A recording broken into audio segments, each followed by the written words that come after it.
texture, really, to it, and a lot of taste. A lot more taste than you'd expect. You'd think that the top of the parsley would have it, but not at all. When you shove it in there, look, see both colour and you'll pick it up when you're tasting this thing. Do it just before you're going to serve it. And then throw in also another tablespoonful of fresh oregano leaves. Just pick these up. This means that you've got to start growing a herb in your kitchen. And you say, that's too much for me. Oh, rubbish, you know. If you've got any kind of room which faces south, and if you've got a square house, I guess you've got something like that, then just put a little pot out, marjoram, go and get a herb start thing and start it. Get it off, and you'll be amazed. All right, so that's nice. Now, one thing that you've got missing from that is oil, frankly. And oil is where the classic forms. So what I've done here, I've taken a tablespoonful of arrowroot, a pure starch, the arrowroot. Mix it up with just a little water, and then pour it down into the sauce here and stir it up.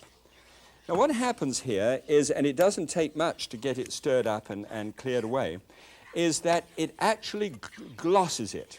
It gives it the most, when that clears out, it gives it the most incredible gloss. And it's so glossy that you would, for all that you can imagine, you'd say, boy, that's got a lot of oil in that one. But it doesn't have a spot. And so that is a very useful technique at the end. We'll get into that one later on, but as another technique. But there it goes. There's the sauce. Now, come through and we'll have a look and see how the numbers go, you know, in comparison with the classic Italian sauce. And we can see how this one looks. It looks nice, it's crunchy, it's got a nice gloss on it, and looks good. So I want to, in everything I do, Minimax, I want to put aroma and colour and texture into food. But let's compare this. Now, this is being compared with a classic Italian sauce, all right? And just the sauce, nothing else in it. So 178 calories, and this one then that we've just done is 66 calories. So there's something off the top. 14 grams of fat. This is where it's very important. This is down to 1 only gram of fat.